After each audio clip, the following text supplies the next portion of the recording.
രാജേട്ടൻ എടുത്ത് വെച്ചാൽ മൂപ്പർക്ക് പണി അറിയാം. അതല്ലേ, പണി അറിയാം. ഓ, പണി അറിയാം. മുരളി ഗോപിക്ക് പിന്നെ പറയേണ്ട ആവശ്യമില്ല, ആള് നന്നായിട്ട്.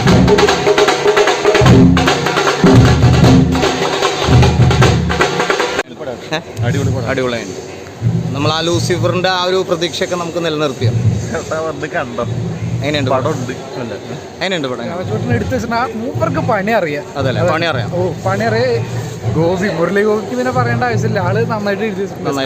നമ്മുടെ ലാലേട്ടനെ കുറിച്ച് പറയും.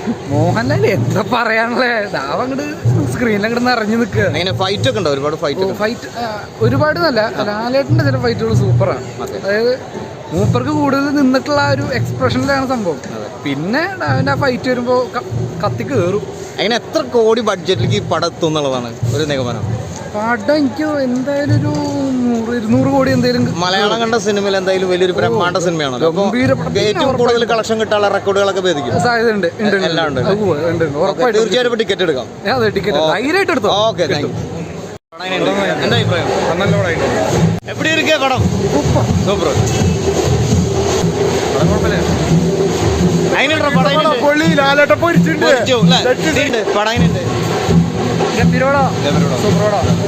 എങ്ങനെ ആ എംപുരാന്റെ ഒരു എഫക്ട് നമുക്ക് കിട്ടിയതല്ലേ?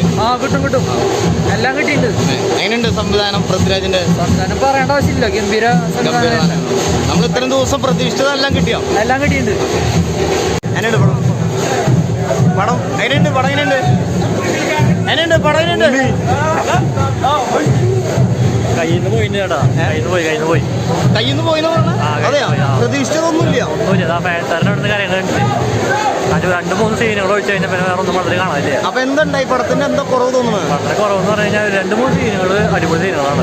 അതായത് ഫസ്റ്റ് ഹാഫിൽ കുറച്ച് സീനുകളുണ്ട്, സെക്കൻഡ് ഹാഫ് കുറച്ച് സീനുകളുണ്ട്. അതല്ലാണ്ട് മുതൽ വളരെ ലെങ്ത്താണ് ഏറ്റവും വലിയ പ്രശ്നം. ഭയങ്കര ലാഗാണ്. ലെങ്ത് കൂടുതലാണെന്ന് പറയണത്. ലെങ്ത് കൂടുതലുള്ളത് ഒന്നുമില്ലേനും അയാളില്ല. നമുക്ക് ലാഗ് അടിക്കും, കുറച്ച് നന്നായി ബോറടിക്കുന്ന ചില സീനുകളുള്ളത്. 2-3 സീനുകൾ മാത്രം നല്ലതെന്ന് പറയുള്ളൂ. ബാക്കി മൊത്തത്തിൽ നോക്കുമ്പോൾ ഒരു ആവറേജ് പടമുള്ളൂ. അപ്പൊ നമുക്ക് എംപുരാന്റെ എന്ന് പറയുമ്പോൾ അതായത് ലൂസിഫറിന്റെ ഒന്നും ഇതിൽ കിട്ടിയിട്ടില്ല. ആ ഒരു ഹൈപ്പില്ല, ആ ഒരു ഹൈപ്പിലൊന്നുമില്ല. അതുപോലെ നമ്മൾ ഇത്രയും എന്താ പറയുക 2-3 സീനുകൾക്ക് വേണ്ടി ഇത്രയും കാശ് ചെലവഴിക്കണം തോന്നുന്നു. കാണുമ്പോൾ തോന്നണതാണ് വിഷ്വലി ഭയങ്കര റിച്ചാണ് പടം. പക്ഷെ അതിന് വേണ്ടി എടുത്ത പോലെ, അതായത് വെറുതെ കഥയിൽ കുറേ സാധനം പോലെ ഹെലികോപ്റ്റർ സാധനമൊക്കെ കൊണ്ടുവന്ന് എന്തെങ്കിലും അടിപൊളി പോലെയായിരുന്നു. നോക്കാം, രക്ഷപ്പെടാൻ നോക്കാം. പടം അതിനുണ്ട്, കുഴപ്പമില്ല. ക്ലാസ് അതിനുണ്ട്. അതിനുണ്ട് പടം അതിനുണ്ട്.